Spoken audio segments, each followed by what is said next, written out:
Okay, hello and assalamu alaikum, everyone. I am Kashif Kamran, and welcome to the SBL orientation for exams in December 2024 and March 2025. Before I open up this orientation and we move to the agenda of this session, just let me first introduce myself as a tutor. I'm Kashif Kamran, a fellow chartered certified accountant. I have a certificate in international auditing, and I am a CA finalist from the Institute of Chartered Accountant of Pakistan. It's been 17 plus years since I am teaching the ACCA qualification, and my core specialization lies in the AA paper, the AAA paper, and the SBL paper. I'm also a registered mentor for Oxford Brookes University. I currently heads my own setup, which is known as Kashif Kamran's Digital Learning, or better known as KKDL. I'm also associated with PAC, which is a gold-approved learning provider of ACCA in Lahore, Pakistan, and I'm also associated with Civet College in India. Now, my passing rates for SBL in each exam sitting are way ahead of the global pass rates. And on average, in each exam sitting, 70% of my student gets through the SBL paper. Now, welcome to the orientation. Let's start proceedings of the orientation for SBL. The very first thing we need to focus on is understanding the SBL paper. So let's spend some time on this understanding. The very first thing in this understanding is to look at the syllabus for SBL. The SBL syllabus is divided into 8 syllabus areas, which are A, leadership, B, governance, C, strategy, D, risk, E, technology and data analytics, F, organizational control and audit, G, finance in planning and decision making, and H, enabling success and change management. A very diversified syllabus. You are getting elements of risk, you are getting elements of change management, how an organization brings change, how they implement change, and how they ensure that the resistance to change are overcome. You have a lot of finance and planning. You have a lot of ratio analysis and analyzing the financial statements, analyzing the financial results. Uh, a lot about internal controls, strategy is a mainstream area for SBL, a main focused area for SBL because it says strategic business leader. So strategy, no doubt, is the main area. Then you have leadership, qualities, traits, and everything you need to know about leadership, governance, and even technology. So a lot of diversity is there in SBL syllabus, and that makes it a very interesting syllabus, not a boring syllabus at all. And it's not very huge because you just have 8 syllabus areas, and they are something easily done at the end of the day. Now, as I proceed further to my orientation, I will be guiding you about how you can take a control and command on the syllabus and how important is it to retain the syllabus for the day of exam. We will be talking about all such over the next few minutes or hours. Now, in terms of the SBL paper, let's have a holistic scan of the SBL paper first. I will be dividing the SBL paper into 2 parts. Number 1, the SBL paper in terms of the pre-scene, which is released 14 days before the exam, and what is the benefit of that. And number 2, the actual exam paper, which you get on the day of exam. So I will be distributing my discussion into 2 parts. Let's first start with the pre-scene case as part of the SBL paper. Now, since September 23 exams, the pre-scene is now part and parcel of the SBL exams, and you are all appearing for either the December 24 exams or the March 25 exams. Pre-scene case will be released 14 days prior to exams by ACCA and will make you familiar with the organization and industry relevant for your exams. So 14 days before exams, you will get this pre-scene, you will spend time on it, you will make yourself familiar with the organization and industry. And once you enter the exam hall, you will have a lot of familiarity with the organization and with the industry and the problems and the challenges and the risk, which will be helping you when you start writing the answer on the day of exam. We'll see, is pre-scene basically the answer for the day of exam? Or is pre-scene just providing you the context for the day of exam? The better answer is pre-scene is just providing you the context for the day of exam. In in most of the cases, pre-scene is not the answer. Pre-scene might be helping you just like maximum 5% or 10%, but even 10 is on the higher side. 5% is better. But 90 to 95% of the answer will be coming from the exhibits which have been given to you on the day of exam. But yes, pre-scene will at least make you familiar with the terminologies, with the nature of the company, with the nature of the industry, the challenges, the risk, the corporate governance structure of the organization that can spontaneously help you somewhere when you're writing the answer on the day of exam. It is ideally 12 to 14 pages long. Mostly it's 12. Sometimes it touches 14. Students should ideally read the pre-scene, make their notes, summaries before the tutor debrief, which I will be doing. All time should not be spent on the pre-scene in the last 14 days, as you have plenty to revise and practice. It's not like in the last 14 days you're putting all your time on pre-scene. Because in the last 14 days, you have to do the revision, you have to do the past paper practice. So it's not about you giving every day and every moment of the last 14 days to the pre-scene. Pre-scene is just like 1 hour a day, it's fine. So if you have 14 days before exams and giving 1 hour a day to the pre-scene, that's perfectly fine. It's not like you're spending hours and hours on pre-scene every day, because that's not what is needed, and that's not what is the purpose of releasing the pre-scene. So pre-scene at the end of the day is just like a context of the organization and the industry, and 1 hour a day is perfectly fine. So you have to make your own summaries and your notes on the pre-scene before you watch the tutor debrief on the same agenda. Not broadening your research outside the pre-scene. Just be within the pre-scene. Don't go onto the Google, don't browse onto the Google for extra information around the industry. Not at all. Just be within the pre-scene and just give time to the information which has been given to you within the pre-scene. No need for any broad research. Tutor will be debriefing the pre-scene 8 days before the exam to give you a holistic scan of the emphasizable areas within the pre-scene. So I will be doing a pre-scene debrief with you 8 days before exam. So 14 days before exam, it is released. So you will be giving the time first.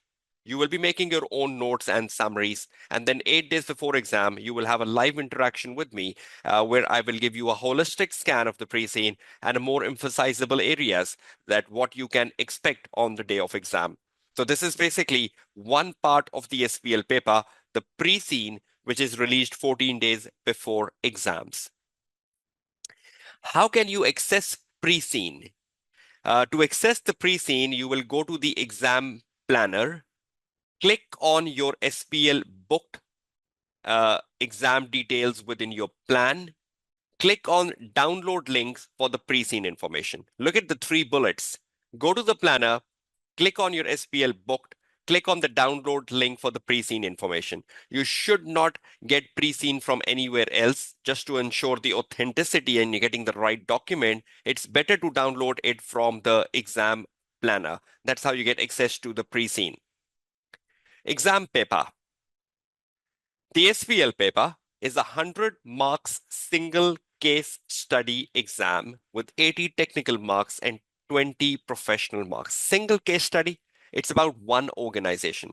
You get the whole case, a whole 100 marks case, as one single organization and all the information about one single organization. It's not like you have different cases in different questions, just like I teach the AAA paper.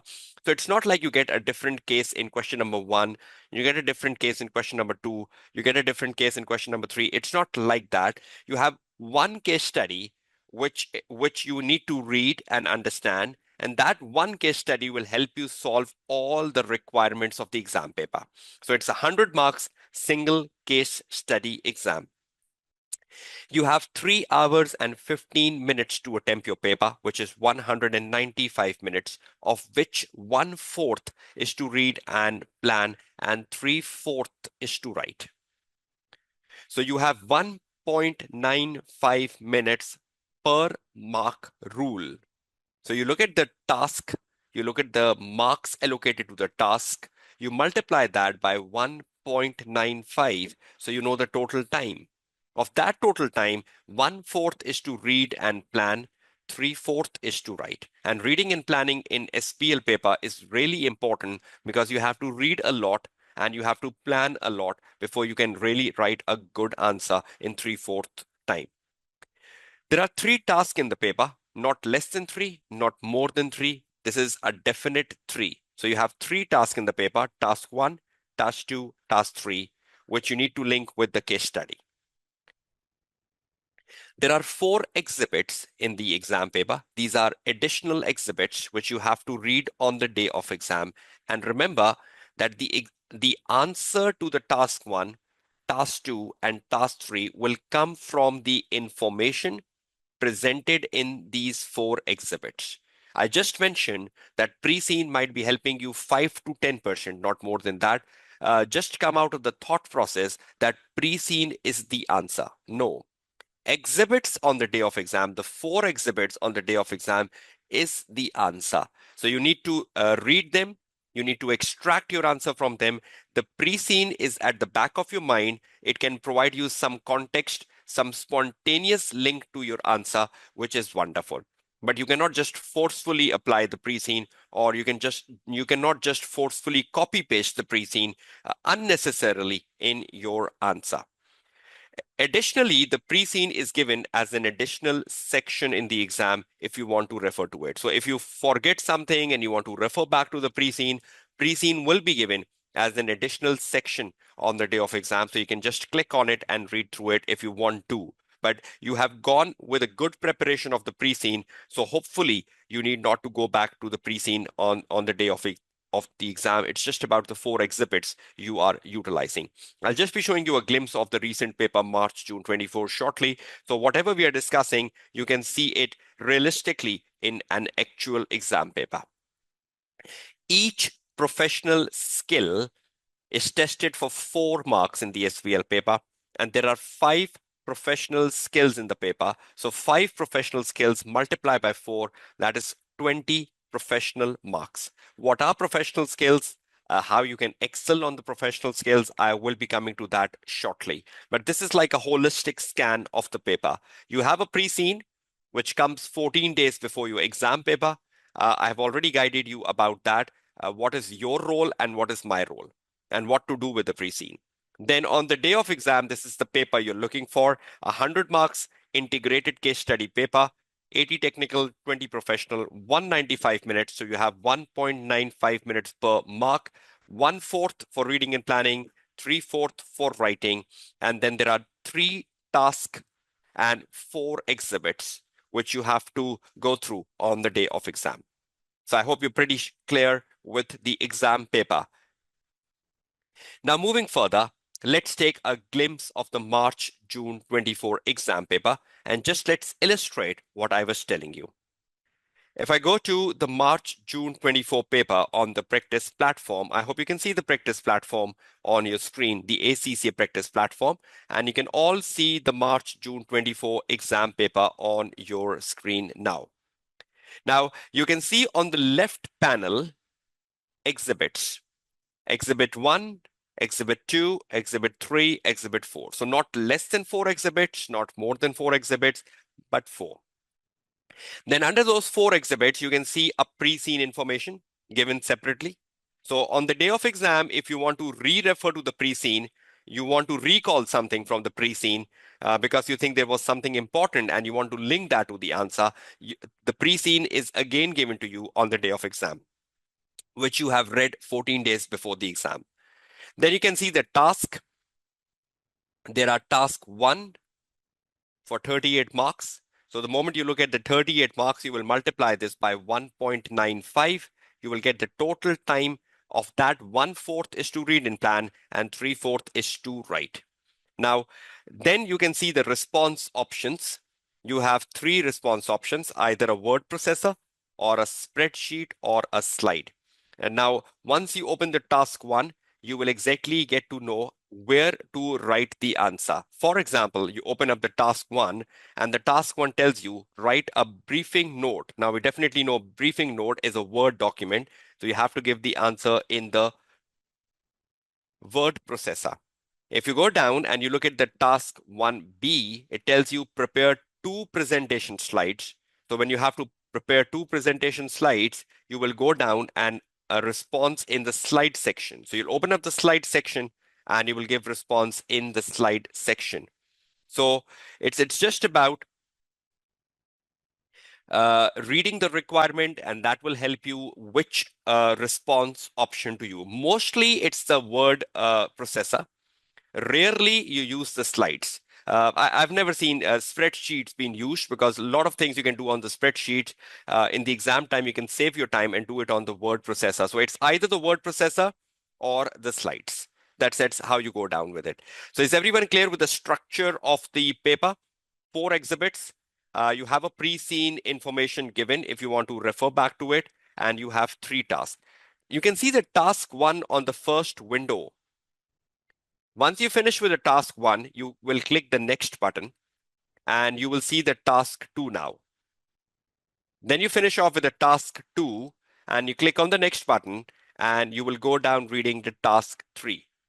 Now, one good thing which SBL examining team has done, and that is the reason why the time in SBL has come down to 195 minutes, because prior to the September 23 exams, the time was 240 minutes. Now, first of all, the tasks have come down. The number of exhibits have come down. The reading have come down because 14 days before the exam, the pre-scene was given to you. So that reading is taking place 14 days before exam. So that is all saving your time. Another thing is that you have 4 exhibits and you have 3 tasks. So technically, when you're reading the task 1, you will get an idea that which exhibit should I connect the task 1 to. Now, either one task will refer to one exhibit and you get the whole answer, or one task will refer to 2 exhibits and you get the answer, because you have 4 exhibits and you have 3 tasks. So technically, one of the tasks will have link to 2 exhibits and the other 2 tasks will have the link to only one exhibit. So that's like you can identify which exhibit the answer lies in, and you will then be reading only that exhibit and solve the answer. Now, once I do the exam drilling sessions and once I do the recent past papers from September 23 onwards, that will be discussed in those particular sessions, which will be uploaded on my LMS. So you can have an idea that how you think about which exhibit to connect the task with. Is everyone clear so far, so forth? You have any queries or any questions till this point in time? Or you're all clear with the discussion so far?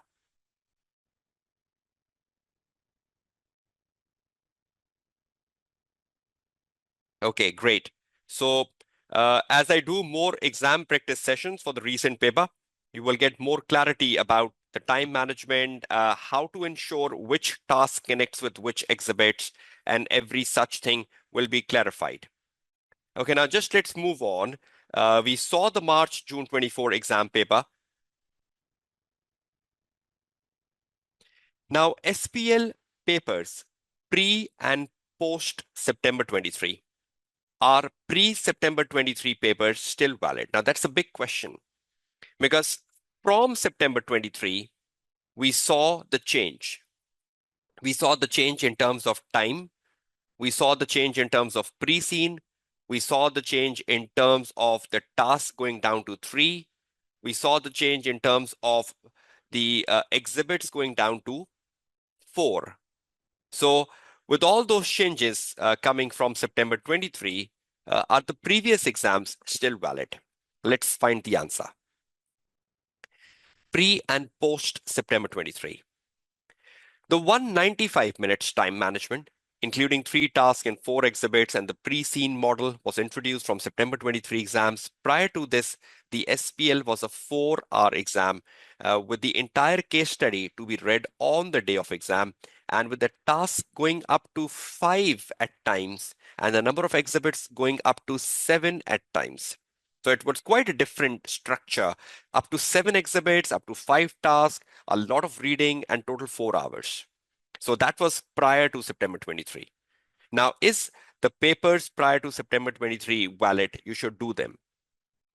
Your first priority is to do practice of the past papers from September 23 onwards, including the specimen exam ACCA has published for September 23, to build up the right perspective for time management and the updated paper format. So your first priority should be the specimen exam or the practice exam and the real exams, which has come from September 23 onwards. I'll show you how many they are. That should be your first priority. Because if you want to be well versed with the new time management, with the new structure, so you should first spend time on the new papers. Now, once you're done with that, because even if you go to the ACCA practice platform, they have still given you the papers prior to September 23. That means the papers prior to September 23 are still valid. The old papers prior to September 23 are still valid and should be attempted for additional practice, at least the requirement, reading the case, and identifying your answer. Leave aside the time management. When you're doing the old paper, you can do the old paper under the new time management. Whatever is the marks, for example, you're doing a requirement for 20 marks, you will multiply that by 1.95 prior to September 23 even.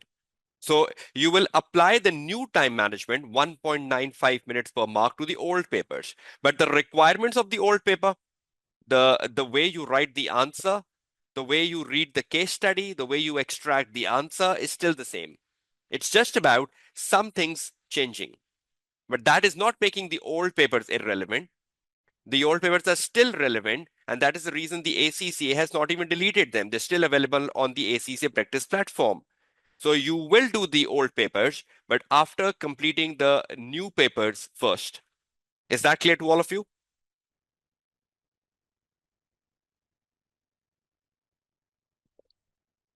So is everyone clear with the pre and post September 23? Great. Okay, now moving onwards and looking at the technical and professional marks. Now we know technical and professional marks in the SBL paper are important, and primarily we are looking at the professional marks because that's a new subject matter and that's something which needs more emphasis. Now in terms of the technical and professional marks in SBL, I will try my best to illustrate it with a pie chart. You have 80 technical marks, so that's the biggest chunk, and you have 20 professional marks in that whole pie chart. Now, when you look at the 80 technical marks, what are you doing? That is something you do in every ACCA paper. Requirement versus answer. Do what is asked for. So you will read the requirement. So if the requirement is asking for explain the benefits, you will write the benefits. Or if the requirement is asking for evaluate the risk facing the company, you will evaluate the risk. So whatever the requirement is asking for, you will do it. That's what you do in every ACCA paper, right? So requirement versus answer, that's the technical part. And you're all very well versed with it. Am I correct? You all know how to fetch the requirement marks. You know how to read the requirement and connect the requirement with the case study and identify your answer, because that is something you are habitual of, the technical side. But then comes the professional side, value addition to your answer. This is what I believe professional marks are. When you're writing the technical answer, uh, the professional marks is basically a value addition to your technical answer. It's just about enhancing the quality threshold of your answer. Value addition. How would you do that value addition in your technical answer? There are two things which I will be discussing in depth. Number one, journal professionalism throughout your technical answer. And number two, demonstration of the professional skill the examining team is asking for. There are 5 professional skills in the paper. So demonstration of the skill the examining team is asking for. If you do these two things while you're writing up your technical answer for 80 marks, you are also fetching the 20 professional marks. So write an answer, look at the requirement, whatever the requirement is asking for, do it. But while you're doing it, ensure journal professionalism and ensure you're demonstrating the skill the examining team is asking for. I'll be illustrating that shortly. Is everyone clear with this pie chart and the technical side and the professional side before I stretch my discussion more about journal professionalism and demonstration of professional skill and show you an illustration from the March-June 24 exam? Is everyone clear with this particular slide?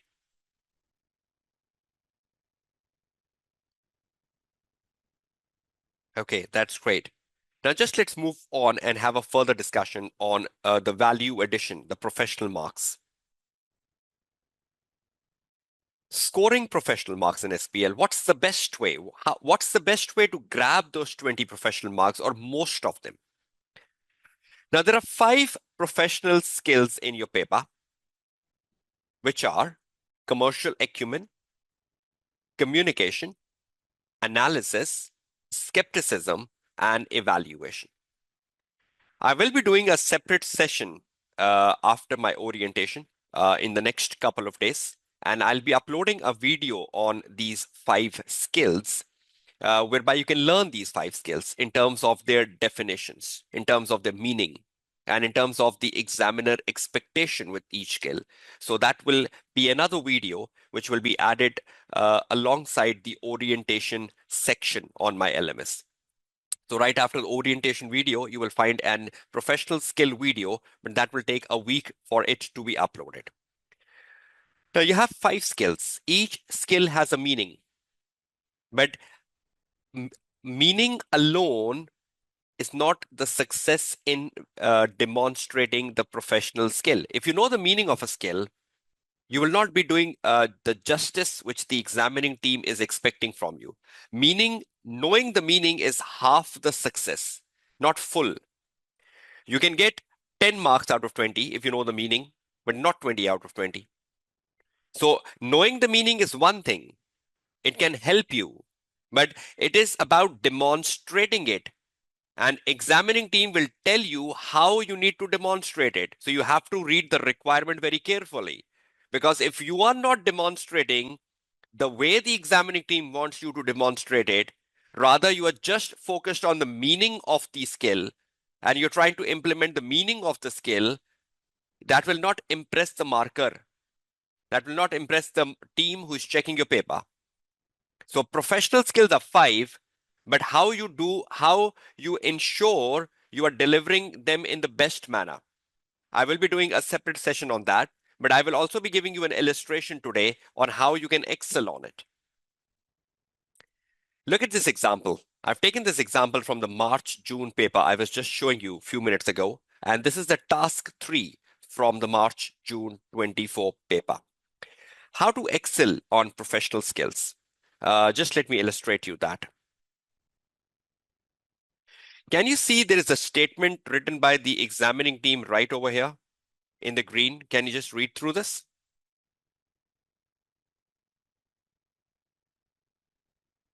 I'm giving you 1 minute if you can read this green box.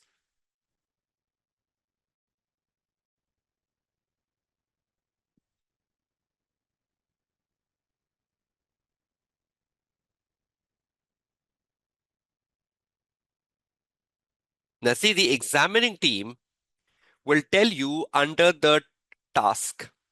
This is your technical marks. See here, this is your technical marks.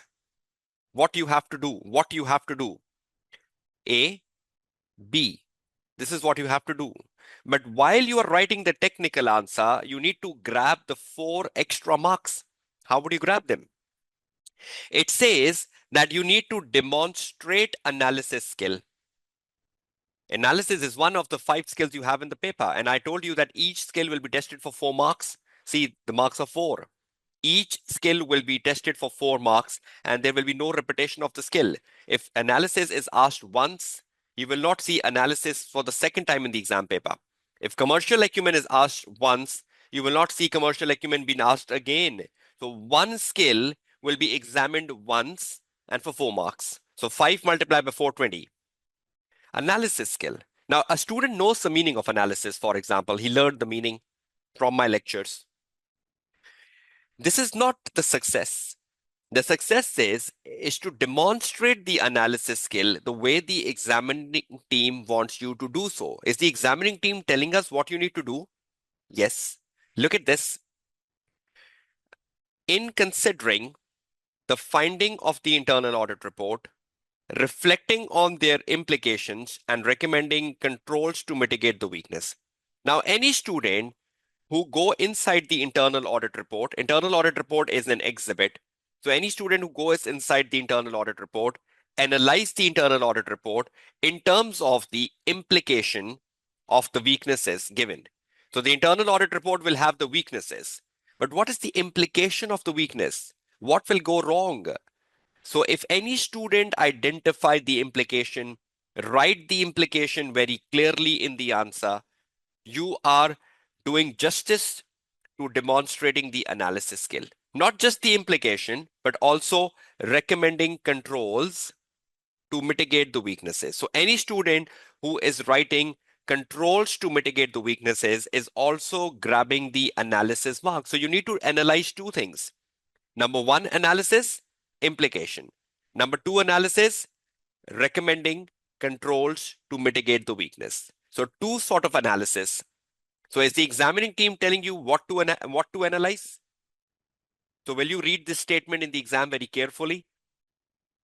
It's not about knowing the meaning of analysis. It's about demonstrating analysis the way the examining team wants you to do so. Are you getting my point, all of you? I'm waiting for your yes or no answers.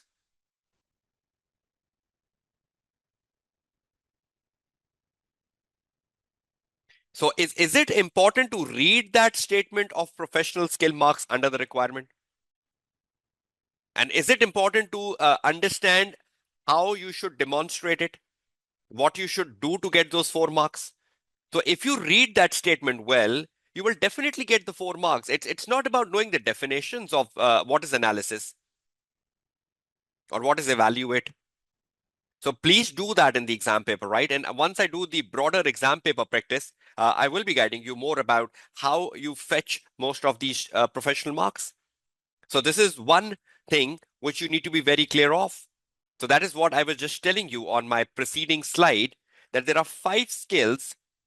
Knowing the meaning is half the picture, but it's about demonstrating them the way the examining team likes them to be demonstrated. So look at the wish of the examining team and obey them.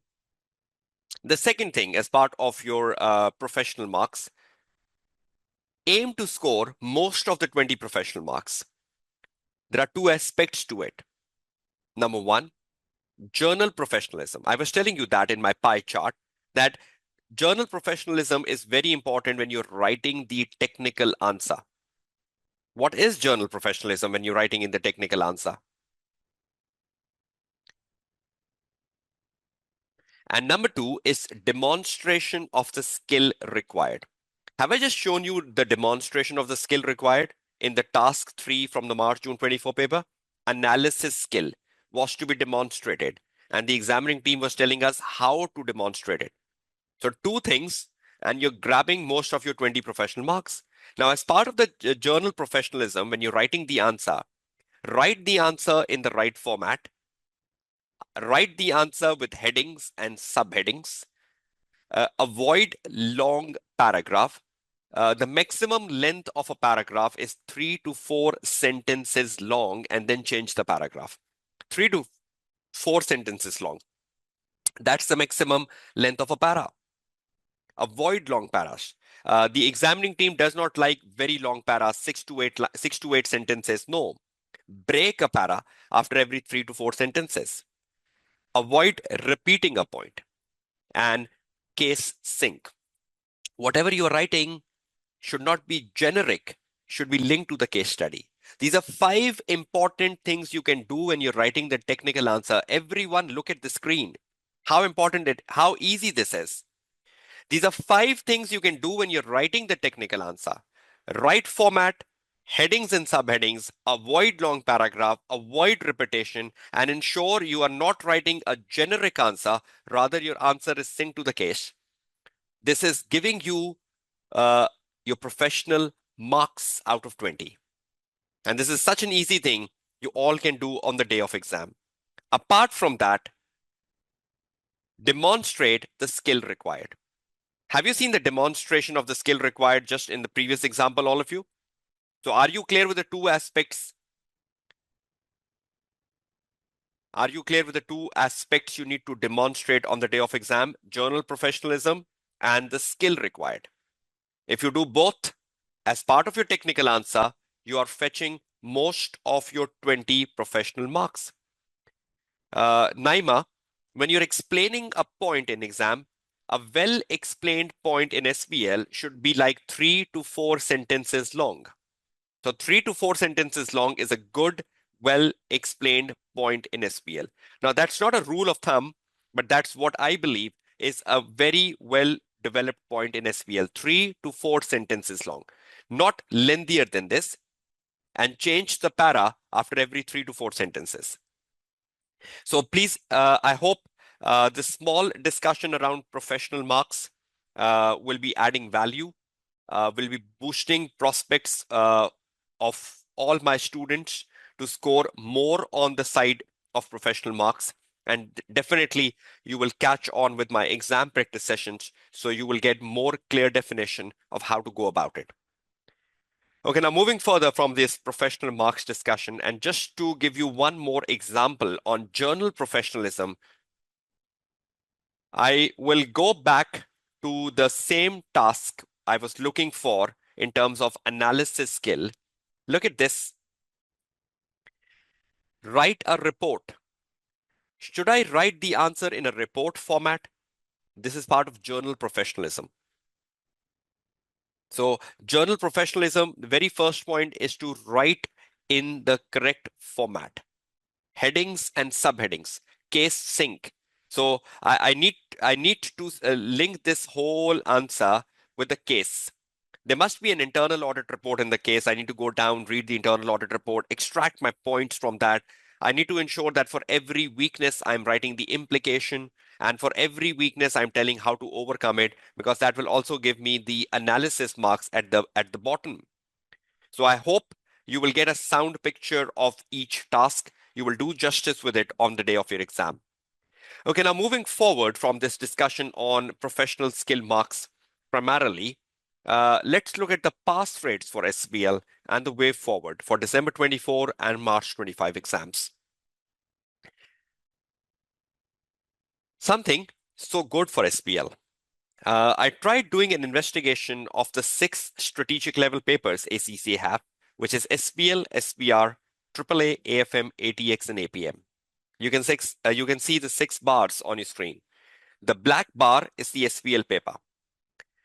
Now, when you look at the SBL paper from June 23 to June 24, you see the passing rates have been more than 50%. But in the last 3 exam settings, it's almost surging to 52%, which is the highest. So that is good news for all of you. That means more students pass, less students fail.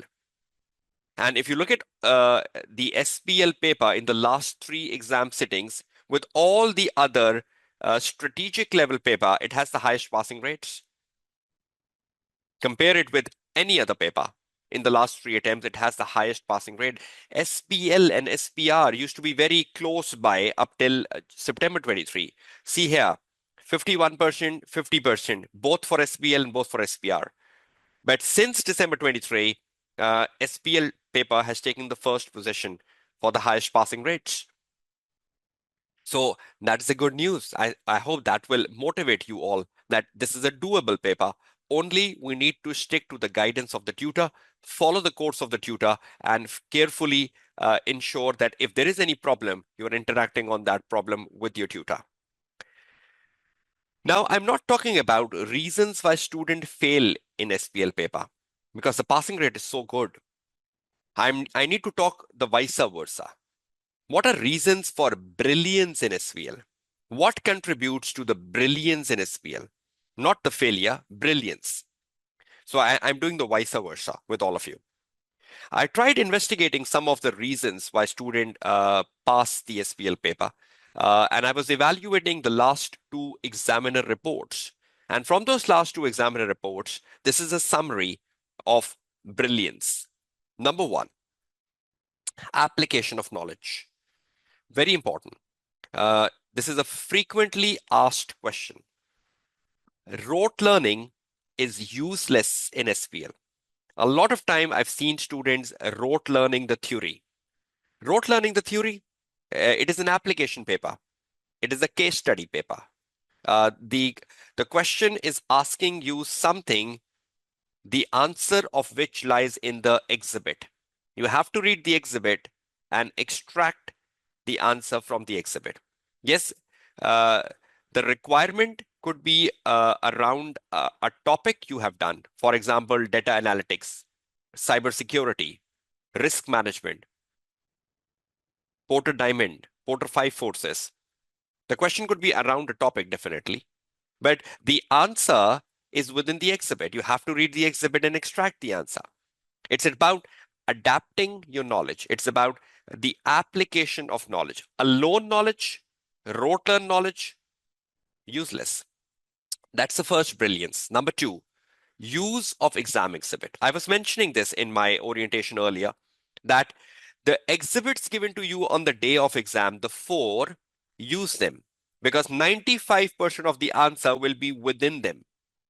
Don't forcefully apply the pre-scene. Pre-scene is just providing the context, nothing more than that.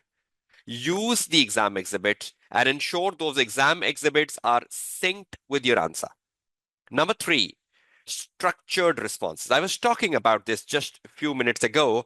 Structured responses means headings and subheadings, ensuring no repetitions, ensuring each paragraph is 3 to 4 sentences long. And structured responses means that your answers are well blended within the case study, are well blended with the information given to you in the exhibits. Structured responses, or at least if the examining team is saying write the implication and write the mitigation. So if you're writing the implication and you are writing the mitigation, that is also a structured response. But if you're only writing an implication, not a mitigation, then that's not a structured response. Number 4th, critical analysis and evaluation. Such an important phenomena for SPL paper. You know, most of the time, analysis and evaluation means looking at the pros and cons, arguments in favor, against. So a lot of time you have to do that in SPL paper. You have to evaluate the pros and cons. You have to argue in favor, against, and give a conclusion. So analysis and evaluation with a conclusion. That is something you will be doing most of the time across your 100 marks paper. So be prepared for analysis and evaluation. Be prepared for talking about something in favor and against and giving your opinion, giving your arguments. Any student who knows how to raise opinions and arguments will be better off. And any student who does not know how to raise my own opinion, how to raise my own argument, because see, you are a strategic business leader. And the best property of a strategic business leader is to raise arguments, opinions, and your opinion should have your own basis. There is no one right answer in SPL. There is no one right answer in SPL. Otherwise, the passing rate would never have been 52%. It's about your own opinions and the basis of your opinions, that is what the examining team is looking for. This is the fourth reason of brilliance. Fifth, preparation and familiarity with resources. You have prepared yourself sufficiently well. You've gone with the depth of the syllabus area A, B, C, D, E, F, G, H. You have read technical articles. You know about the right resources which ACCA has made available for you. You have invested a lot in examiner reports. You have read the ACCA study hub where it was needed. I'll be coming to that resources shortly. But you have prepared yourself well. You were not underprepared. You did not had a short study to SBL. You went over the whole course of SBL. Attention to the task requirement. Read the task, understand the task, see what the task is asking. A lot of time the student rush over the task. They don't understand the task. They try not to understand the task the way it should be answered. And attention to the task, read the task, see how many things you have to do. And lastly, professionalism in presentation. I just mentioned journal professionalism. Professionalism in presentation. Are you all clear with that? I've given you a breakdown of journal professionalism, which was professionalism in presentation. Well presented answer. Right format, headings and subheadings. Not long paragraphs. So is everyone clear with the reason for brilliance, 52% passing rate? We are not talking about reason for failure. When I do my AAA paper, I talk about reason for failure because the passing rates are low. The student failing are more than the student passing. But over here, it's a vice versa. So is everyone clear with the reason for brilliance? Will you be using them when you start to study your SBL for December 24 and March 25 exams? Everyone sound and clear for reasons? Should we move on?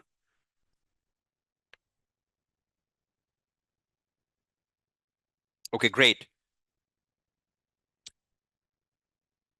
How to approach your studies. Now we are starting the most critical phase of this orientation. Perhaps that's the reason why you are all here in the live session. How to use the resources, how to use my course on LMS, which you have brought from my academy. How to approach your studies for December 24 exams and March 25 exams. Now you know the paper, you know the syllabus, you know the professional skills, you know the technical marks, you know why student pass the SBL paper, and you also know the passing rate is so good.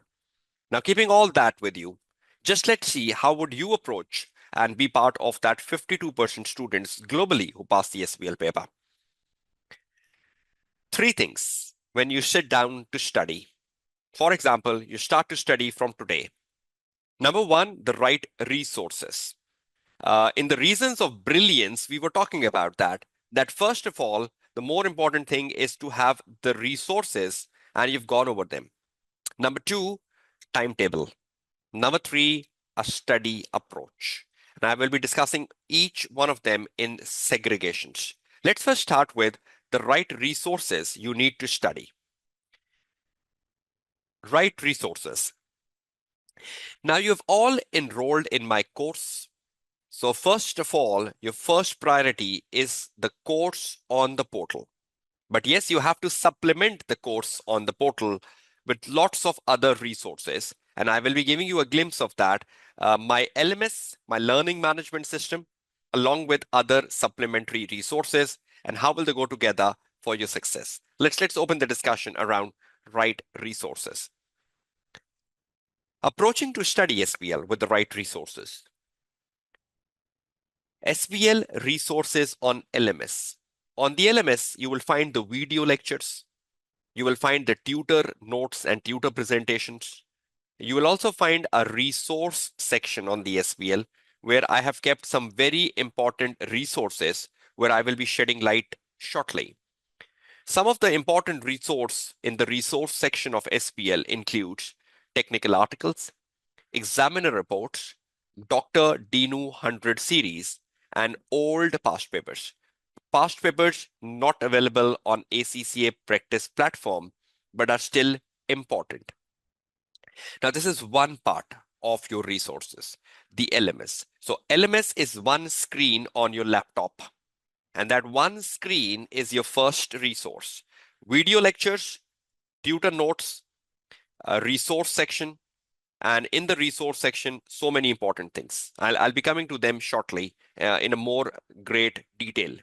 Number two, ACCA Study Hub, whether to use it, not to use it. If I say you have to use it, then in what context? Number three, ACCA practice platform for the latest papers, including the specimen exam. How frequently you should go to the ACCA practice platform, how frequently you should do the past papers, and how many past papers you should be doing, which would be considered as sufficient and appropriate. We need to come to that. Next, the pre-seen case as a resource, which comes 14 days before the exam. And lastly, the ACCA mock exam for December 24 and March 25, which is released again 15 days before the real exam. All this is the resource. Now, this is what you should be having. You should all have the access to the LMS by now. You have ACCA Study Hub login. You have ACCA practice platform know about. Pre-seen, you have to wait for it. And mock exam, you have to wait for it. But three things each one of you should be having. Let's now go into further depth of each one of them, and let's emphasize on how each of them can contribute to your success. First of all, the LMS. You go to lms.kashifkamran.com and you put your email, username, which has been provided to you by my admin, and the password, and you log in. And after you log in, this is what you see. You see this course, which I have graphically presented. Now, when you log into the course, you will see the 5 sections. Look at the 5 sections. Number 1, syllabus area A, B, C, D, and F by Kashif Kamran. Syllabus area E, G, and H by Luqman Rafiq, who is doing this course with me. Number 3, webinars to success by Kashif Kamran. Number 4, pre-seen debriefs by Kashif Kamran. And number 5, SBL key resources. This is what I was saying, the resource section, where you find every resource which I will recommend you to read. So no Google Drives, it's only the LMS. It's only the LMS. Is everyone clear with the 5 sections on your screen? 1, 2, 3, 4, 5. If you are enrolled with My Academy KKDL, I hope you will find the same interference on KKDL. Right? Now let's go one by one. I'm starting with number 1. We'll start with number 1 first. Let's see the number 1. The number 1 is my course, and I do A, B, C, D, and F. A and B have 19 lectures of 20.5 hours. C have 6 lectures of 10 hours. D have 5 lectures of 6.5 hours. And F has 2 lectures of 3.5 hours. So my total lectures are 30 lectures. And 30 lectures is equal to 40.5 hours. This is my course. Then you go to Mr. Luqman Rafiq after completing my course. Mr. Luqman Rafiq have 14 lectures for E, but each lecture is very short, 10 minutes, 15 minutes, 20 minutes, because E is a very generic content. E is just like journal knowledge. So the tutor has spent very less time on it. 10 minutes, 20 minutes, he's just giving you a quick overview of things and he's going forward. 3 hours. G, 22 lectures of 4.15 hours. The lectures are more, the time is less because each lecture is very shortened. H, 24 lectures, but of just 6.5 hours. So the total lectures you're watching for Mr. Luqman Rafiq sounds a bit more, 60, but look at the number of hours, just 14. So you will be finishing them off very quickly. Now, my lectures and Mr. Luqman Rafiq lectures, you accumulate them. They become 100 lectures. Sorry, they become 90 lectures, not 100. Need to make a correction here. 90 lectures because it's 60 plus 30. So 90 lectures of 55 hours. So you have 90 lectures of 55 hours. My area is very heavier because my lectures are more in depth. Mr. Luqman Rafiq is dealing with very generic stuff, EGH, and that's why he has shortened the lecture so it can save your time in terms of preparing the course. So 90 lectures with 55 hours, it's your first priority to finish it off. I'll tell you by when. Then once you finish it off, under my syllabus area, A, B, C, D, F, you will see there are exam drilling. So when you see A, B, C, D, F, after F, you will see exam drilling. That exam drilling is 7 lectures and 17 hours. Practice. Once you finish off Mr. Lukman E, G, H, you will find exam drilling under H. That is 10 lectures, 7 hours. So you are accumulating the practice. Then webinars to success. My December 22 webinar has 5 lectures of 10 hours practice. March 23 webinar has 9 lectures, 8.5 hours of practice. March 24 webinar, 4 lectures, 2.5 hours of practice. And June 24 webinar, 2 lectures, 1.5 hours of practice. Now you add up the practice, 20 lectures, 22.5 hours. So look at the practice. For A, B, C, D, E, F, separately you have 7 lectures in 17 hours. For E, G, H, you have 10 lectures in 7 hours. And the webinars are 20 lectures in 22.5 hours. Now look at the red color. I've segregated the colors. The maroon color is the knowledge. The red color is the practice. Now look at the practice lectures and see the total. The total of the practice lectures is down here. You can see that 37 lectures and 46.5 hours. That's practice so far. Now you have 55 hours of technical stuff. You have 46.5 hours of practice stuff. You accumulate that. Who will give me the answer? 55 plus 46.5. What is the total?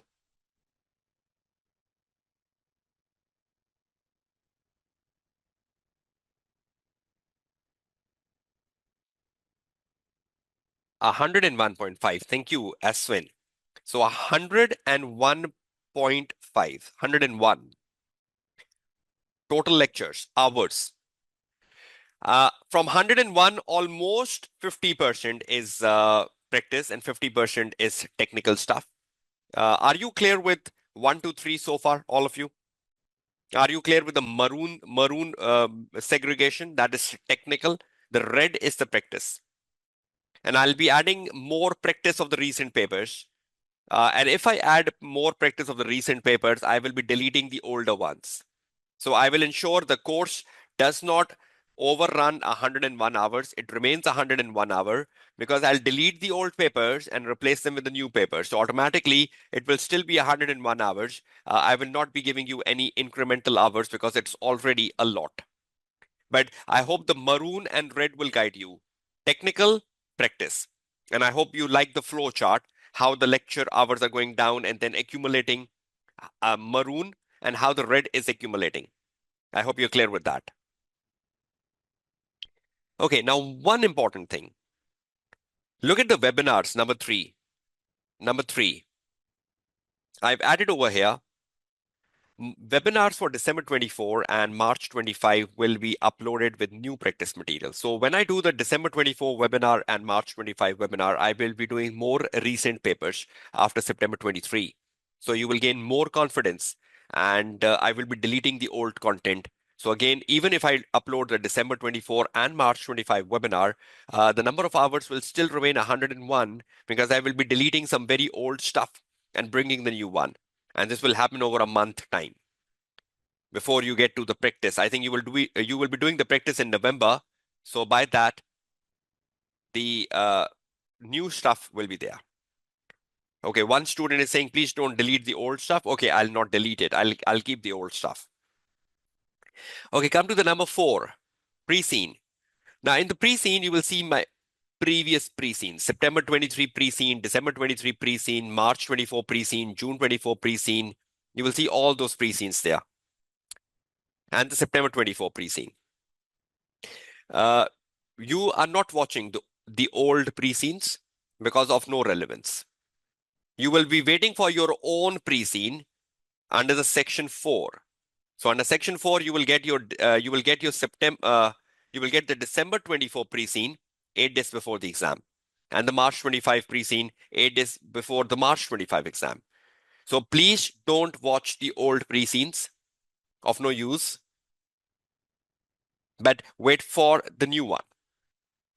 So that is easiest. Number 5 is resources. You go to the resources, no Google Drive, all on the LMS. Dr. Dinu 100 series 1, examiner reports 2, formats in SBL, how to write a report, how to write a letter and everything, formats in SBL given there. Past papers, the old past papers not on the ACCA practice platform, and technical articles. Technical articles for A, B, C, D, E, F, G, H, all given. So LMS is one source for video lectures, for the tutor notes, for the webinars, for the pre-scene, and for the key resources. So one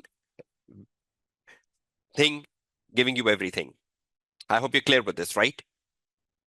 Is everyone clear with this picture? SBL course overview on LMS before I touch upon some critical aspects like Dr. Dinu and like past papers and every other thing.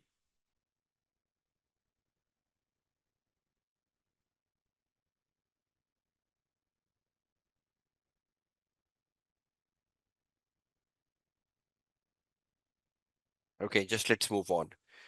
Tutor resources. Now, when you are going with A, B, C, D, E, F, G, H, the technical content, you will find the tutor presentation notes and tutor support file. That is something the tutor write on the screen, the tutor support file, which should be downloaded and utilized as your notes. So first, when you start the syllabus area A or B, download the tutor support files and download the tutor presentations and keep them on the table and then start watching the lectures. Because when you're watching the lecture, you can scribble something on the notes, and at the end of the day, it will become very effective notes for you. Further, you will add on to these notes during or after watching the lectures. Moreover, the reading of the technical articles where recommended will add further notes, further to your notes. Wherever I recommended you to read an article in a lecture, please do read that, because reading articles is mandatory, is must, and should not be skipped. Articles are must to read, because the more articles you read, the better knowledge you will be getting about SBL, and that too from an examiner perspective. So tutor notes and tutor presentations, take a printout, keep them on the table, start watching the lectures. During the lecture, if you get something interesting, add on to the printout you already have on the table. Read the technical article and make a summary of the technical article, and that automatically becomes your good notes. Dr. Dinu, how to use it? What is Dr. Dinu and how effective is it for you? It's in the resource section, but when you should be using it. Now, once you have completed the whole course, A, B, C, D, E, F, G, H, and you have gone over the whole course, roughly 55 hours. Now you want to revise. Though you have made your own notes, you have made your own summaries, but Dr. Dinu will give you a good revision, because Dr. Dinu 100 series contain 100 most important things you have in SBL. And that starts from the page number 40 up to page number 221. I'll just show you. Page number 40 to page number 221. 100 important things in SBL which you should have on your fingertips. That is a holistic revision once you have finished off the syllabus. But from that 100 things, don't do a LARP, that is deleted from the syllabus, and don't do the Tucker 5-question model, because that is deleted from the syllabus. So from the 100 things, don't do a LARP and don't do Tucker. So I think you are left with 98 things, right, to do. So wherever you find a LARP, ignore it. Wherever you find Tucker, ignore it. So page number 40 to page number 100. The Dr. Dinu series is an effective source of revision. Just let me show you that on screen. I hope you can all see the Dr. Dinu 100 series on your screen now. You will go to the page number 40, and this is the 100 index. 100 things on your screen. And then you shift down. Each page will give you one The one covers the 5 skills. So 1, 2, 3, 4, 5. So 5 skills going on number 1, number 6, number 7, number 8. Sorry, exam papers coming in. Number 8, then number 9, then some examples. Number 10, then some examples from the past paper. Number 11, and this way it goes up. After the Dr. Dean who will be giving you some exam paper examples too.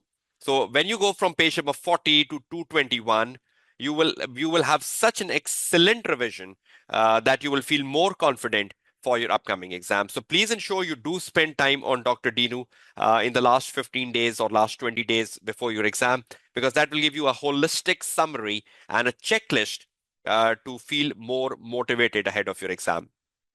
So is everyone clear with the benefit of Dr. Dinu and when and how to use it? And it's in the resource section, right? So no one should ask me where it is, what to do, how to read, what to read. I hope you're all clear with that, right?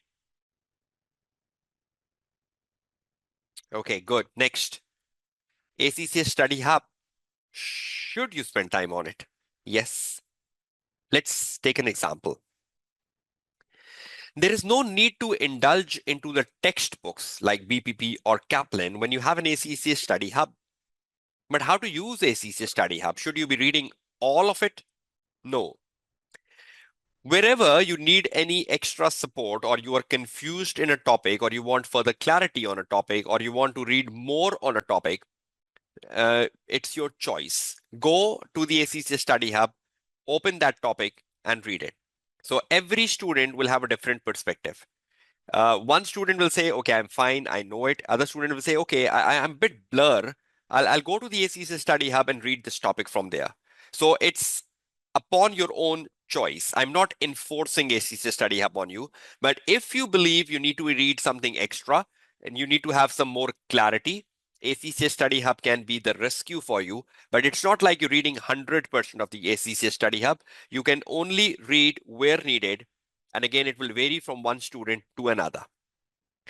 Practice should directly be done from ACCA past papers, the old one and the new ones. But please don't do the practice from ACCA Study Hub, because most of the ACCA Study Hub practice is itself the past papers. So directly go onto the portal, practice platform of ACCA, do practice directly on the practice platform and do the old past papers as well. So ACCA Study Hub can be used as an extra support where needed by a student. Is everyone clear with ACCA Study Hub and whether you should go for BPP and Kaplan books? And revision kits? No revision kits, right? Just do the past papers. Okay, now moving onwards away from the ACCA Study Hub. Past paper practice. I mentioned pre-September and post-September 23. Look at the left and right. On the left-hand side, you have September 23 onwards. So you have a September 23 paper available on the practice platform, December 23 paper and March 24 paper. You have a specimen 1 for which is applicable from September 23 onwards. Specimen 2, practice exam 1, 2, 3. These are all from September 23 onwards. So look at the number of papers, 3 to 5 and 3, 8. 8 papers on the new format. Plenty.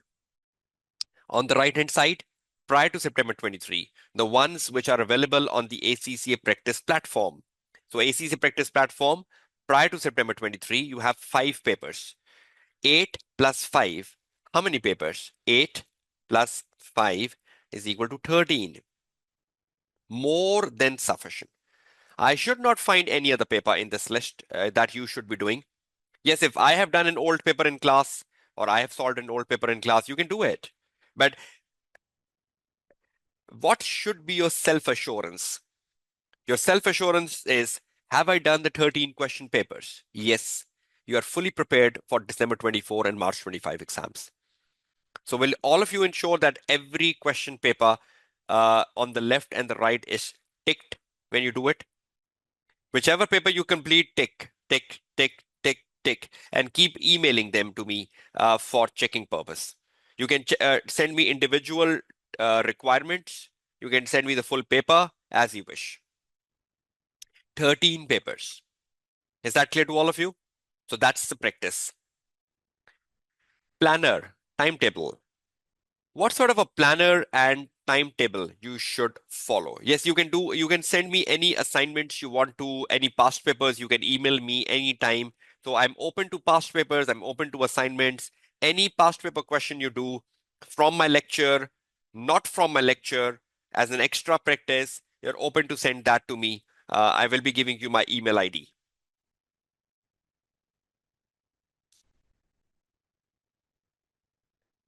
Okay, now this is the planner I have carefully drafted for December 24 and March 25 students. Now you're flexible to change it because everyone have its own perspective.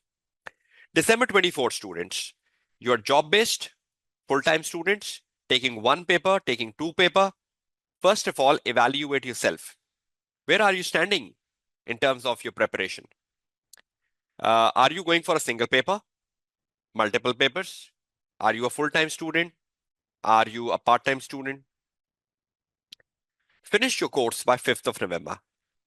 When I say finish your course by 5th of November, I means you're finishing off with the total of 101 lecture hours by 5th. Because after 5th, you will be spending time on more recent paper practice from September 23 onwards.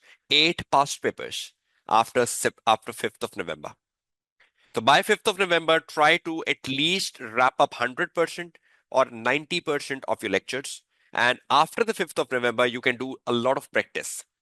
So you can do practice of papers from September 23 onwards, or if you have missed some webinars, you have not completed some webinars, you can do those webinars. ACCA will release the pre-scene approximately on the 19th of November. So after that, you will be giving 1 hour a day on the pre-scene. Pre-scene debrief by me will take place on 25th of November. And enjoy the enjoy the SBL, should be corrected here. I'm more obsessed with AAA.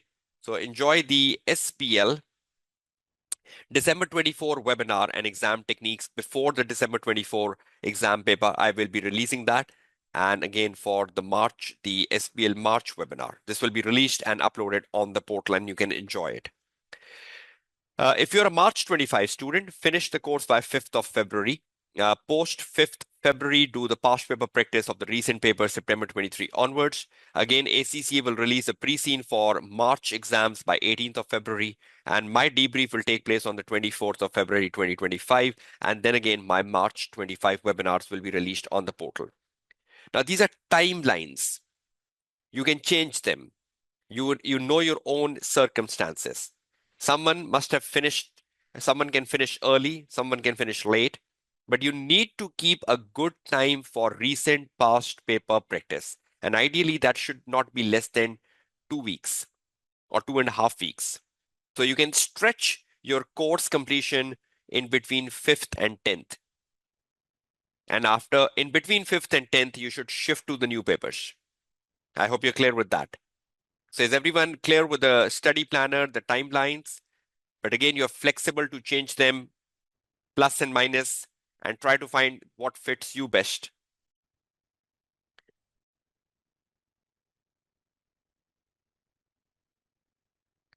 Okay, now mock submission.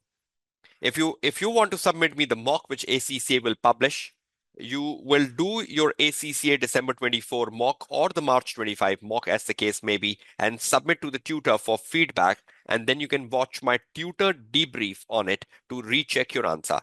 I will give you feedback on the mock and you can also watch my debrief to scan where you went wrong.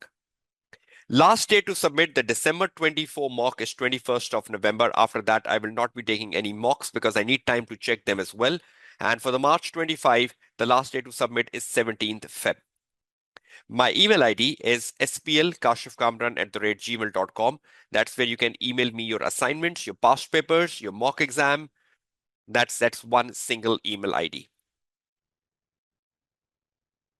Approach to study, the final thing.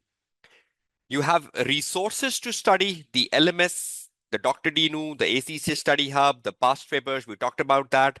We talked about the time planner, when to finish off the course. Now, what should be the approach And this approach was partially discussed in my discussion, Brilliance in SBL. I just want to sum up that again. Approach to Excel. There is no rote learning in SBL.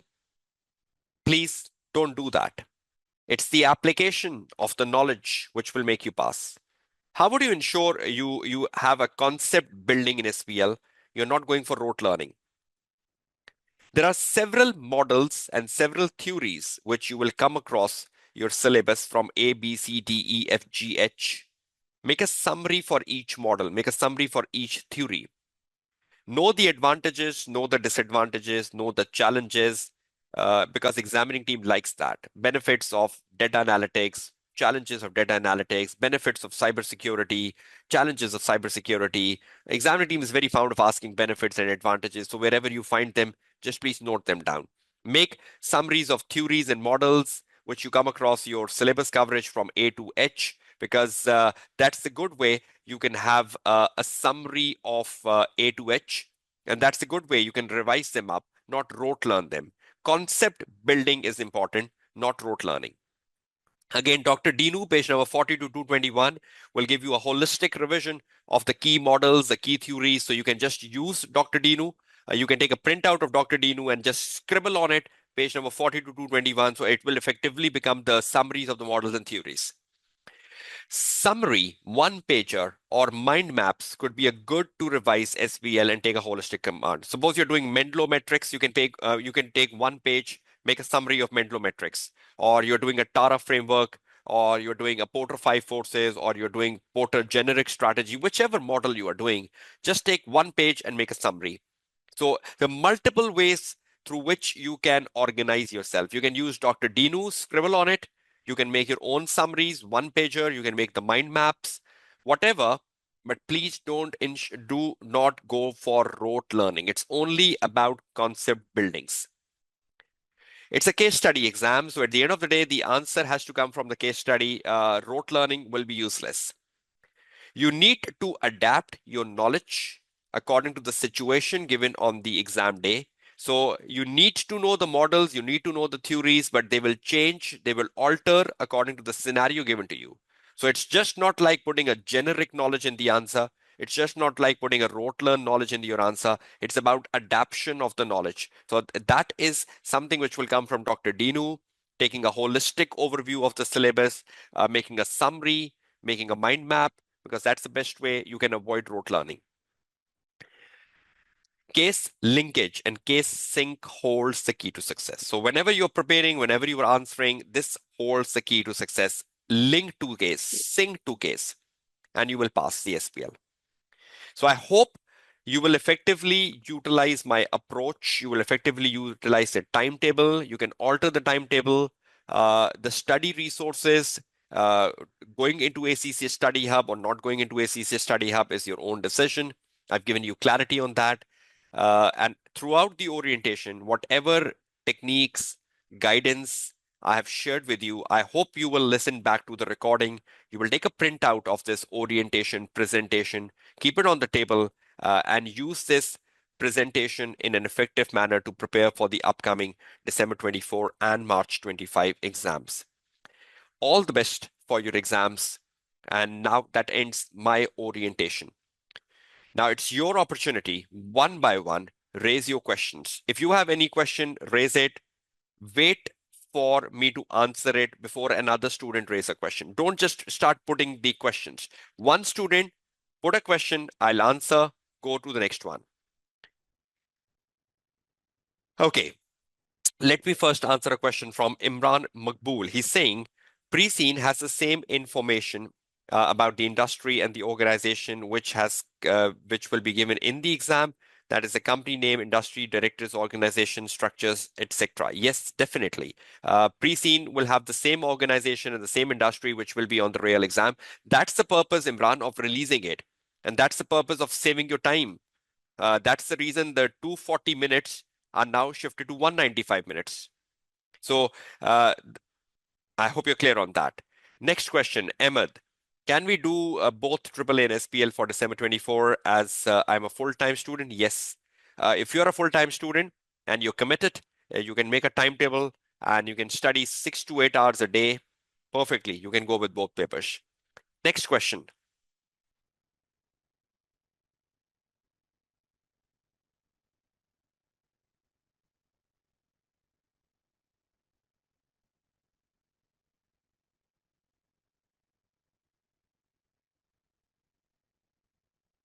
Okay, anyone else with a question?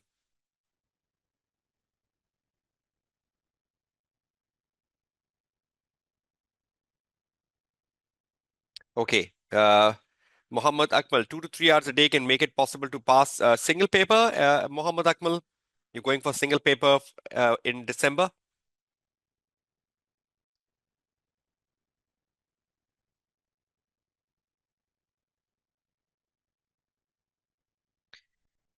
Okay, if you're going for the single paper, that's fine. Three hours a day is fine. If you can just increase that to 4 to 5 hours on the weekends. Okay, Imran asking another question. How much is AAA and SPR contributing in the SBL course? Is there any benefit of these two papers if someone has cleared specifically? No, no, no, not at all. Because basically, SPL is the first of the strategic essential paper, Imran. So if any contribution is coming to SPL, it's coming from the F4 to F9 paper. So SPL has no contribution from the AAA and SPR. So AAA and SPR will not help you with the SPL. Okay, Aswin is asking a question. Should I finish your classes, then move on to the exam drilling, or finish all the classes of yours and Lukman and then do the drilling? Aswin, I will prefer that you first finish my classes A, B, C, D, and F, then do my exam drilling. Now complete my section, then open Lukman, EGH, finish Lukman exam drilling, ends the story. Now go to the webinar to success. I hope you're clear with that, Eswin. Okay. Perth is asking a question. Whether it is necessary to complete the assignments or can it directly start with practice sessions? Yes, you can directly start with practice sessions, but try to ensure, Perth, that you're sending me answers you're writing for review. Okay.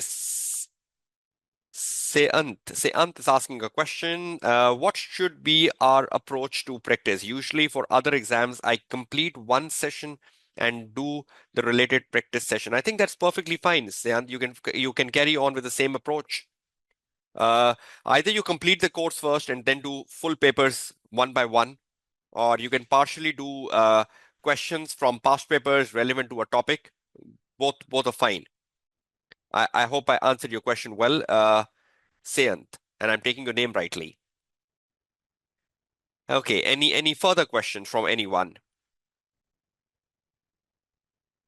Yes, Raza, I will prefer that you finish exam drillings and webinars till 5th of November. But if you just finish off your course by 5th November and you can do the webinars from 5th to 10th, that's even fine. I hope you're clear with that, Raza.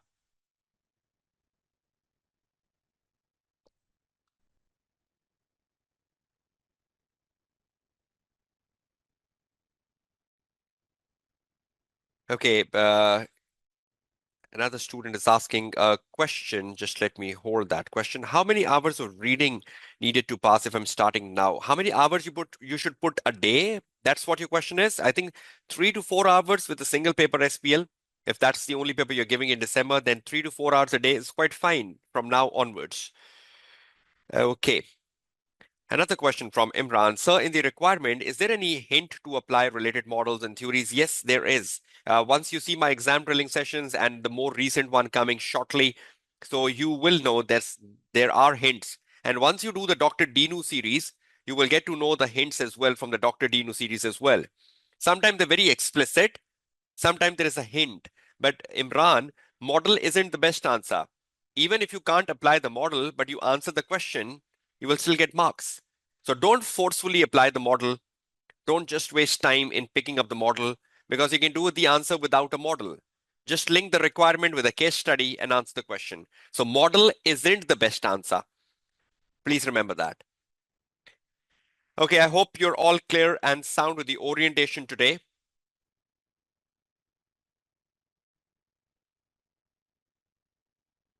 Uh, So do we have to remember everything in order to apply different models? No, no, no, not at all. Not at all. Not at all.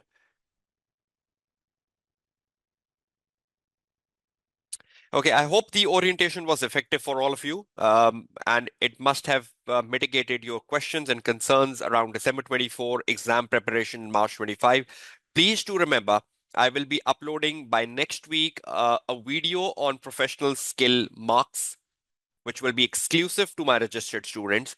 And I will start solving the recent papers, September 23 onwards, uh, complete papers, and I will be uploading them on exam on the LMS. And again, that is exclusive videos available to my paid students enrolled in SBL course. September 23, December 23, and March, June 24. I'll be doing all these three recent papers.